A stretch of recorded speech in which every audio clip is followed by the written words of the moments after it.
Hello friends, आज हम लोग मराठी अक्षर भारती इयत्ता 9वी का लेसन नंबर 7 दिव्याच्या शोधामागचे दिव्य इसका एक्सप्लेनेशन स्टडी करेंगे। इसके ऑथर है डॉक्टर अनिल गोडबोले। तो इस लेसन में क्या है, थॉमस एल्वा एडिसन यांनी शोध लावलेल्या दिव्याच्या शोधामागची कथा। थॉमस एल्वा एडिसन बहुत बड़े साइंटिस्ट है। इन्होंने जो लाइट की इन्वेंशन किया था, लाइट बल्ब की, उसके पीछे का स्टोरी बताया गया है। एडिसन यांची प्रयोगशीलता याचे मार्मिक वर्णन प्रस्तुत पाठातून लेखकांनी केले आहे। तो एडिसन की जो खास बात प्रयोगशीलता यानी एक्सपेरिमेंट करना नए नए, उसके बारे में बहुत मार्मिक वर्णन, बहुत हार्ट टचिंग डिस्क्रिप्शन इस लेसन में लेखक ने किया है।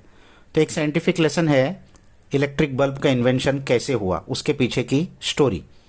तो इसका नाम का मीनिंग क्या है, दिव्याच्या शोधामागचे दिव्य। दिव्या लाइट, इलेक्ट्रिक बल्ब, शोध यानी उसका सर्च, उसका इन्वेंशन, और उसके पीछे का दिव्य, ये लास्ट वाला जो दिव्य है इसका मीनिंग है अग्नि परीक्षा, यानी बहुत कठिन परीक्षा, बहुत ही मुश्किल हालात से गुजरकर इंसान कुछ चीज़ हासिल करता है। तो इलेक्ट्रिक बल्ब के इन्वेंशन में एडिसन को कितने मुश्किल हालात से गुजरना पड़ा था, क्या क्या उसकी परीक्षा टेस्ट हुई, इसका बहुत डिटेल डिस्क्रिप्शन लेखक ने किया है। तो वसंत ऋतूचे दिवस यानी स्प्रिंग सीझन का वक्त था। काही दिवस सुट्टी घालवण्यासाठी मित्रांना घेऊन थॉमस एडिसन एका डोंगराळ भागातील खेडेगावात जाऊन राहिला। तो कुछ दिनों के लिए छुट्टी मनाने के लिए एडिसन अपने दोस्तों को लेकर डोंगराळ भागातील यानी हिली जगह पर, खेडेगांव बहुत छोटा सा गांव में जाकर रह रहा था, थोड़ा फ्रेश होने के लिए। सूर्यग्रहण असल्यामुळे भर दिवस सर्वत्र अंधार पसरला। अब वहां पर सोलार एक्लिप्स हो गया और सब जगह अंधेरा फैल गया। तिथे काही शास्त्रज्ञ आणि ज्योतिषी सूर्यग्रहणाचा अभ्यास करण्यासाठी जमले होते। तो वहां पर कुछ साइंटिस्ट, शास्त्रज्ञ साइंटिस्ट और ज्योतिषी एस्ट्रोलॉजर्स, इनका सूर्यग्रहण से रिलेटेड होता है स्टडी करना, तो ये लोग वहां उसको स्टडी करने आए थे। मित्रमंडळींच्या गप्पा रंगात आल्या होत्या। अब दोस्तों की जो गप्पा थी, हंसी मजाक थी, वो रंग में आ गई थी। पण एडिसन कसल्या तरी विचारात गढून गेला होता। लेकिन एडिसन कुछ तो भी अपने ख्यालात में गुम हो गया था। त्याच्या एका मित्राने सहजपणे विचारले, उसके एक दोस्त ने ऐसे ही पूछ लिया, काय एडिसन साहेब, कसल्या एवढ्या विचारात गडलात? अरे एडिसन साहब, आप किन ख्यालात में गुम हो? त्या अंधारावर मात करणाऱ्या, प्रकाश देणाऱ्या वस्तूच्या शोधाची कल्पना तर नाही ना तुमच्या डोक्यात? अरे इस अंधेरे को मात करने वाले, रोशनी देने वाले कोई चीज को इन्वेंट करने की आइडिया तो आपके दिमाग में नहीं आ रही है? असले काही वेडगड विचार नेहमीच तुमच्या डोक्यात येतात। अरे ऐसे कुछ ना कुछ क्रेजी थॉट्स आपके दिमाग में हमेशा आते रहते हैं। वेडगड, क्रेजी। मला वेडगड म्हणा किंवा काहीही म्हणा, पण खरेच नेमका असाच विचार माझ्या डोक्यात आता आला है।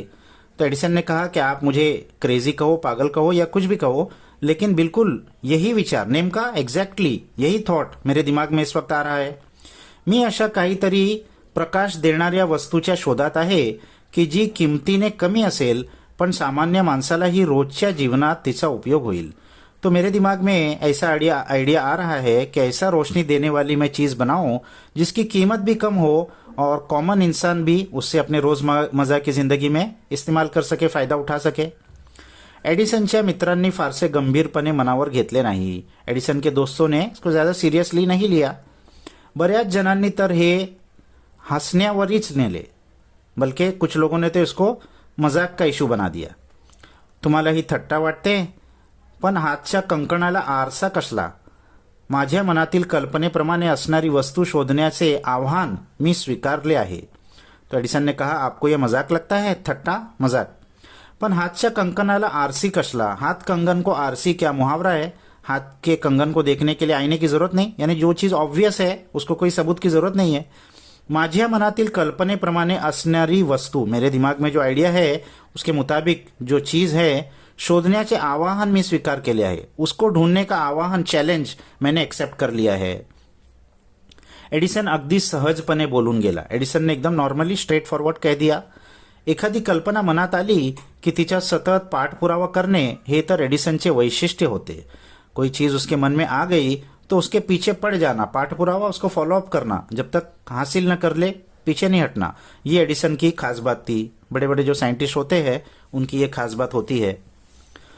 तो एडिसनने आव्हान स्वीकारले खरे, पण हे काम वाटते तितके सोपे नव्हते। एडिसन ने ये चैलेंज एक्सेप्ट तो कर लिया, लेकिन ये काम जितना लग रहा था उतना आसान नहीं था।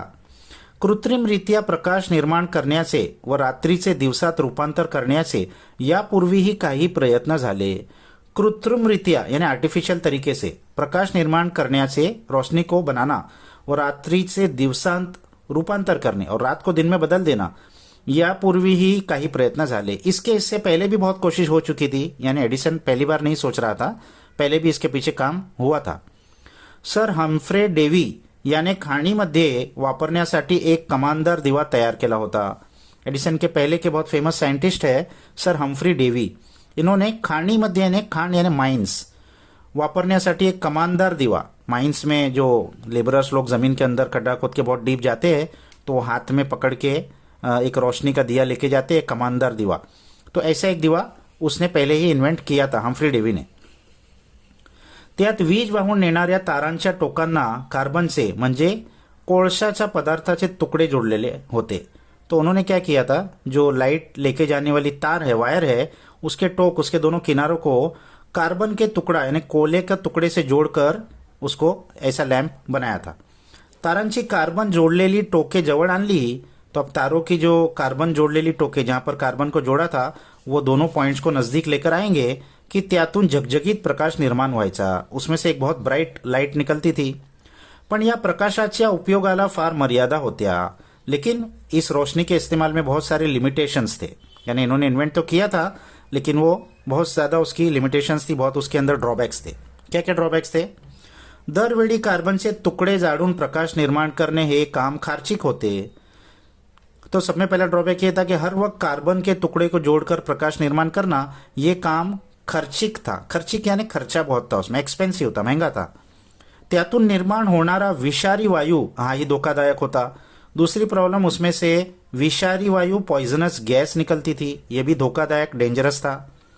प्रकाश तर जास्त वेळ टिकणारा हवा, अरे रोशनी कम से कम जो आई है वो तो ज्यादा देर टिकना चाहिए। तो कमी खर्चात निर्माण करता यायला हवा, उसका कॉस्ट कम होना चाहिए, यानी इसकी रोशनी ज्यादा देर टिकती भी नहीं थी और महंगा भी था। तो फार प्रखर ही नको, बहुत ज्यादा इंटेंस नहीं होना चाहिए। प्रखर वो बहुत ज्यादा इंटेंस लाइट थी। त्यातून विषारी वायूचा धोका ही नको, उसमें से जहरीली गैस भी नहीं निकलना चाहिए। हे सारे कसे जमायचे। अब ये सारे ड्रॉबैक्स को कैसा सही करना, एडिसन से विचार चक्र शुरू झाले।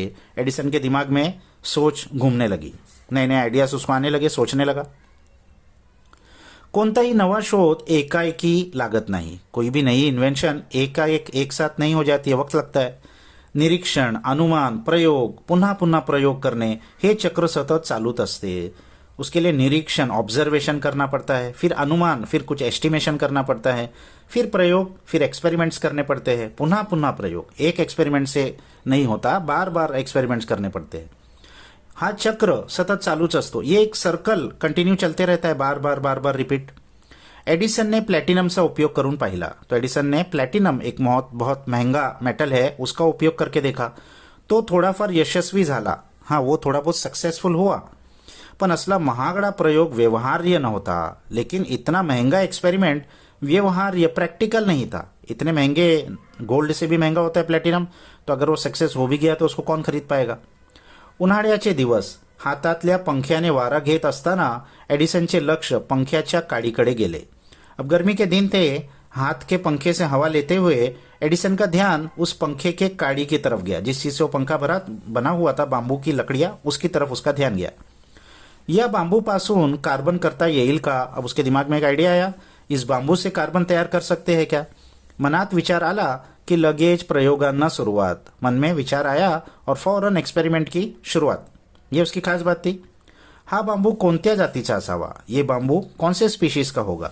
उष्ण कटिबंध आणि विशेषतः आफ्रिका आणि आशिया खंडात बांबूच्या असंख्य जातींची लागवड केली जाते। उष्ण कटिबंध यानी ट्रॉपिकल, यानी इक्वेटर के 23 डिग्री नॉर्थ साउथ, ज्योग्राफी में आपने पढ़ा होगा, ये ट्रॉपिकल एरिया होता है। और खासकर अफ्रीका और एशिया के खंड में, कॉन्टिनेंट में बांबूचे असंख्य जातींची लागवड केली जाते। बांबू की बहुत सारी स्पीशीज उगाई जाती है। यापैकी कोणता बांबू उपयुक्त ठरेल याचा शोध घेणे आवश्यक होते. तो इन हजारों बांबू की स्पीशीज में से कौन सा बांबू उपयुक्त उपयुक्त यानी सुटेबल होगा उसका शोध घेणे, उसको सर्च करना जरुरी था. बांबूच्या जाती गोळा करण्यासाठी एडिसनच्या सहकार्यांनी आफ्रिका खंडात हजारों मैल पायी प्रवास किया. तो बांबू की अलग अलग स्पीशीज जमा करने के लिए एडिसन के जो साथी थे उन्होंने अफ्रीका कॉन्टिनेंट में हजारों मील पैदल सफर किया. त्या ठिकाणी त्यांना हिंसत्र पशूंशी आणि मलेरियाशी सतत सामना करावा लागला. अब ये बात भी बहुत पुरानी है, तो उस जमाने में वहाँ जंगलों में जंगली जानवरों का सामना करना पड़ा और अफ्रीका का मलेरिया बहुत खतरनाक होता है, मलेरिया का भी सामना करना पड़ा. बहुत से लोगों की जानें भी गई होगी उसमें. बांबूच्या जाती गोळा करण्यासाठी एडिसनने पाण्यासारखा पैसा खर्च केला. तो बांबू की इन जातियों को जमा करने के लिए एडिसन ने पानी के जैसा पैसा बहाया, यानी बहुत पैसा खर्चा किया. त्यातून त्याने 6000 प्रकारच्या बांबूच्या जाती गोळा केल्या और इसमें उसने 6000 अलग अलग बांबू की स्पीशीज जमा की. बांबूपासून तयार केलेली फिलामेंट ही अधिक काळ प्रकाश देणारी ठरली. कुछ सक्सेस भी मिली उसको. बांबू से जो फिलामेंट यानी बल्ब के अंदर एक छोटा सा वायर होता है जिसके अंदर से रोशनी आती है. तो वो जो फिलामेंट बांबू से बनाया गया था उसमें से रोशनी थोड़ा ज्यादा देर रुकती थी, ज्यादा देर तक रोशनी मिलती थी. पण अजूनही त्याच्या मनाचे पूर्ण समाधान झाले नव्हते. लेकिन अभी भी उसके मन को पूरा सैटिस्फैक्शन नहीं हुआ था. प्रयोग सतत चालूच होते. एक्सपेरिमेंट कंटिन्यूअस चालू थे. हे प्रयोग चालू असताना एडिसनचे चहा, जेवण आणि झोप हे सारे प्रयोग शाळेतील टेबलावरच. अब एक खास बात होती है बड़े साइंटिस्ट की, ये एक्सपेरिमेंट चालू होते वक्त एडिसन की चाय और जेवण, खाना और झोप, नींद ये सब प्रयोगशाळेतील टेबलावरच. प्रयोगशाला लैबोरेटरी के टेबल के ऊपर ही, यानी टेबल पे ही कुछ खा लिया, टेबल पे ही नैप ले लिया. भूख लागली की उभ्या उभ्याच थोडेसे खायचे. भूक लगी तो खडे खडे ही कुछ खा लिया. थकल्यासारखे वाटले की बसल्या बसल्या थोडीशी डुलकी घ्यायची और बहुत ज्यादा थकान हो गई तो बैठे बैठे ही थोडी कामातून थोडीशी फुरसत मिळाली की एडिसन त्याच्या सहकार्यांना समुद्रावर मासे मारायला किंवा नृत्याच्या नाही तर गाण्याच्या कार्यक्रमांना घेऊन जायचा. लेकिन फिर भी अगर थोड़ी फुर्सत मिल गई तो एडिसन अपने को भी और दोस्तों को भी फ्रेश करने के लिए उनको समंदर पे मच्छी मारने के लिए या तो फिर किसी डांस के या गाने के प्रोग्राम में लेकर जाता था. पण ताजेतवाने झाले की पुन्हा कामाला सुरुवात. लेकिन जैसे ही ताजेतवाने फिर से फ्रेश हो गए, फिर से काम को शुरुआत. सुरुवातीला दिव्याच्या प्रयोगाबाबतची प्रत्येक कल्पनाच योग्य आहे असे एडिसनला वाटायचे. शुरू में तो इस दिव्य के प्रयोगाबाबतची यानी इस बल्ब के एक्सपेरिमेंट के बारे में जो भी कल्पना उसको आती थी उसको लगता था कि ये सही है, हर चीज को फॉलो करता था. पण प्रयोग करून पाहिल्यावर त्यातील फोलपणा जाणवायचा. लेकिन जब एक्सपेरिमेंट करके देखता था तो उस आइडिया के अंदर क्या फोलपना है, क्या फॉल्ट है, क्या कमी है ये मालूम पड़ जाती थी. केलेला प्रत्येक प्रयोग आणि त्यातून काय आढळले याची पद्धतशीर नोंद वह्यांमधून ठेवली. उसने एक बहुत अच्छा काम किया कि जितने भी एक्सपेरिमेंट वो करता था उसको एक पद्धतशीरपने यानी एक सिस्टमैटिक तरीके से नोटबुक्स के अंदर नोट करता था हर एक चीज कि इस एक्सपेरिमेंट से क्या, अगर कुछ गलती भी है तो इसमें क्या गलती है, इसमें क्या फॉल्ट है, सब लिखता था. अशा त्याच्या प्रयोगाचे 200 वह्यांची 40,000 पाने भरून गेली. इतने एक्सपेरिमेंट्स उसने किए कि उस पे एक्सपेरिमेंट्स के 200 बुक के 40,000 पेज भर गए. एडिसनचे काही टीकाकार त्याला म्हणायचे, एडिसन के कुछ टीकाकार, कुछ क्रिटिक्स उसको कहते थे हा सगळा खटाटोप फुकटचा गेला म्हणायचा. ये आप जितनी मेहनत कर रहे हो ये सब बेकार है, कारण यातल्या बहुतेक नोंदी या फसलेल्या प्रयोगांच्या आहेत. क्योंकि इसके अंदर की ज्यादातर जो एंट्री 40,000 पेज आपने भरे हैं ये तो सब फेल हुए एक्सपेरिमेंट्स के हैं, तो इससे क्या फायदा हुआ आपको. या टीकाकारांना एडिसन ने उत्तर दिले आहे. तो इन टीकाकार को, इन क्रिटिक्स को एडिसन ने क्या जवाब दिया. देखो बहुत अच्छा जवाब दिया. मी जे हजारों प्रयोग केले ते फसले तरी फुकट गेले असे कसे म्हणता येईल. मैंने जो हजारों एक्सपेरिमेंट्स किए हैं वो अगर फेल भी हो गए तो भी नाकाम हो गए ऐसे नहीं कह सकते आप. निदान माझ्यानंतर प्रयोग करणाऱ्यांना हेच प्रयोग पुन्हा करून पाहण्याची गरज नहीं. अरे इससे कम से कम इतना तो होगा कि अगर मैं सक्सेस नहीं भी हुआ तो मेरे बाद जितने लोग एक्सपेरिमेंट्स करेंगे उनको यही एक्सपेरिमेंट फिर से करने की जरूरत नहीं पड़ेगी. इससे आगे वो अपना दिमाग लगाएंगे. त्यांचे ते श्रम आणि वेळ वाचला हा फायदाच नहीं का. तो उनका वो मेहनत और वक्त बचेगा, ये फायदा नहीं है क्या. इतना सारा एक्सपेरिमेंट उनको नहीं करना पड़ेगा, इससे आगे वो करेंगे, ये तो फायदा ही है. सतत 10 ते 12 वर्षे प्रयोग करून पाहिल्यानंतर दिव्यामध्ये फिलामेंटसाठी वापरण्यात येणाऱ्या टंगस्टन धातूचा प्रयोग यशस्वी झाला। तो कंटिन्यूस 10 से 12 साल एक्सपेरिमेंट करने के बाद उस लाइट बल्ब के अंदर फिलामेंट के इस्तेमाल के तौर पर टंगस्टन इस धातु का, इस मेटल का जो एक्सपेरिमेंट था वो सक्सेसफुल हुआ। इतका महत्वपूर्ण शोध लागला, पण तो लोकांना माहिती कसा व्हावा। बहुत इंपॉर्टेंट, इंसानी हिस्ट्री का एक बहुत इंपॉर्टेंट डिस्कवरी, इन्व्हेन्शन हो गया था, लेकिन वो लोगों को मालूम कैसा पड़े, लोगों को कैसा बताया जाए। त्याच्या डोक्यात एक कल्पना आली, उसके दिमाग में एक आयडिया आई। मेनलो पार्क येथील घराभोवती त्याने प्रचंड मोठा मांडव उभारला।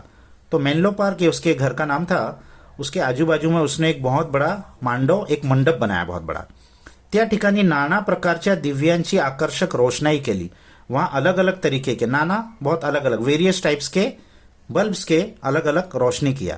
झाडात, झुडपात, अंगणात, गच्चीवर, किंबहुना जिथे जागा तिथे वाटाण्यापासून भोपळ्यापर्यंतच्या विविध आकाराचे आणि रंगाचे दिवे लावण्यात आले। तो झाड़ों में, झुड़पों में, आंगन में, गच्ची यानी टेरेस के ऊपर, इनफैक्ट जहां भी जगह मिले वहां वटाने से लेकर भोपड़ा, वटाना यानी पी जो छोटा सा वटाना होता है, उससे लेकर बड़ा भोपड़ा यानी कद्दू के इतना बड़ा, छोटे से बड़ा, हर साइज का और हर जगह उन्होंने अलग अलग आकार का और रंग का दिया लगाया, बल्ब लगाया। तो दिवस होता 21 अक्टूबर 1879 चा। ये बहुत हिस्टॉरिक दिन था, 21 अक्टूबर 1879। घराभोवतीचा दिव्यांचा झगझगाट पाहायला सारे गावच्या गाव लोटले। तो इनके घर के बाहर इतना सारा रोशनी देखने के लिए पूरे गाव के गाव लोटले, यानी गाव के गाव झुंड बनाकर आ गए। एडिसनने केलेल्या या दिवाळीचा वर्तमानपत्रात आणि सगळीकडे गवगवा झाला। तो एडिसन ने जो दिवाली कर दी थी, यानी इतनी जो रोशनी कर दी थी, इसका वर्तमान पत्र यानी न्यूज़पेपर्स में और सब जगह गवगवा झाला। बहुत फैल गई ये बात, सब जगह इसकी चर्चा हुई। वर्तमानपत्रातून दिव्याच्या शोधाची बातमी जगभर पसरली और न्यूज़पेपर्स के जरिए ये बल्ब के इन्वेंशन की जो बात थी, जो न्यूज़ थी, पूरे दुनिया में फैल गई। 21 ऑक्टोबर 1929 या दिवशी एडिसनने लावलेल्या दिव्याच्या शोधाला 50 वर्षे पूर्ण झाल्यावर साऱ्या अमेरिकेने हा दिवस एखादा महोत्सवासारखे साजरा केले। अब ये इन्वेंशन हुआ था 21 अक्टूबर 1879 को। इसके ठीक 50 साल बाद 21 अक्टूबर 1929 को ये दिवस, एडिसन ने जो इन्वेंशन किया था उसके 50 साल पूरे होने की खुशी में पूरे अमेरिका ने इसको महोत्सव के जैसा, एक बहुत बड़े फेस्टिवल के जैसा सेलिब्रेट किया। एका मोठ्या समारंभात अमेरिकेच्या अध्यक्षांनी एडिसनचा सम्मान केला। एक बहुत बड़ा समारंभ, प्रोग्राम हुआ जिसमें अमेरिका के प्रेसिडेंट ने एडिसन का सम्मान किया, उनको रिस्पेक्ट दिया। या घटनेच्या निमित्ताने अमेरिकेच्या पोस्ट खात्याने दिव्याचे चित्र असणारी तिकीटेही प्रसिद्ध केली और इस घटना के, इस इंसिडेंट के निमित्त, इस इंसिडेंट को याद करते हुए अमेरिके के पोस्ट खाता ने, पोस्ट ऑफिस ने दिव्याचे चित्र असणारी इस बल्ब का फोटो होने वाला टिकट भी प्रसिद्ध किया। एक स्टैंप, जो पोस्टल स्टैंप होता है, वो भी जारी किया गया। एक सर्वसामान्य बुद्धिमत्ता असणाऱ्या एडिसनने हे सारे कसे केले याचे त्याच्या टीकाकारांना आश्चर्य वाटले। एक कॉमन इंटेलिजेंस रखने वाला एडिसन, इसने ये सारा काम कैसा किया, इसका उसके टीकाकार, उसके क्रिटिक्स को बहुत आश्चर्य, बहुत सरप्राइज होता था। पण त्यांना एडिसनने मार्मिकपणे सांगितले, लेकिन उनको एडिसन ने बहुत मार्मिकपणे, हार्ट टचिंग तरीके से कहा, इतरांपेक्षा माझ्यामध्ये बुद्धिमत्ता अधिक होती असे मुळीच नाही। दूसरों से मेरे पास इंटेलिजेंस ज्यादा थी ऐसा बिल्कुल भी नहीं है। पण संकटांना तोंड देण्याची, असंख्य प्रकारचे प्रयोग करून पाहण्याची व हजारो वेळा अपयश आले तरी पुन्हा तितक्याच उमेदीने नवे प्रयोग करून पाहण्याची चिकाटी माझ्याजवळ होती। तो अपने सक्सेस का फॉर्मूला बता रहे हैं कि मेरे पास इंटेलिजेंस तो लोगों से ज्यादा नहीं थी, लेकिन जो खास बात थी मेरे अंदर, वो क्या क्या क्वालिटीज थी, संकटांना तोंड देण्याची, मुसीबतों को फेस करना, सामना करना, असंख्य प्रकार से प्रयोग करून पाहण्याची, बहुत सारे टाइप्स के एक्सपेरिमेंट्स करके देखना, पेशेंस। हजारों वेळा अपयश आले, हजारों बार नाकाम होने के बाद भी तरी पुन्हा तितक्याच उमेदीने नवे प्रयोग करून पाहणे, फिर उतनी ही उम्मीद से, यानी डिप्रेस नहीं होते थे, ऑप्टिमिस्ट थे, उतने ही उम्मीद से फिर नया एक्सपेरिमेंट करते थे। करने की चिकाटी माझ्याजवळ होती।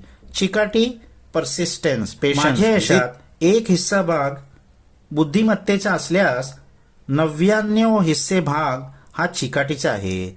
तो उनका ये स्टेटमेंट बहुत फेमस है कि मेरे कामयाबी में 1% मेरी इंटेलिजेंस का हाथ है, तो बाकी 99% हाथ वो मेरी चिकाटी का है, जिद का है, परसिस्टेंस का है, पेशेंस का है।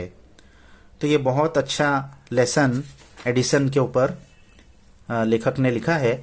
आप इसके हार्ड वर्ड्स को अच्छे से देख लीजिए बच्चों। इसके क्वेश्चन आंसर्स हमने पहले ही दूसरे वीडियो में दे दिए हैं। नेक्स्ट वीडियो तक बाय बाय।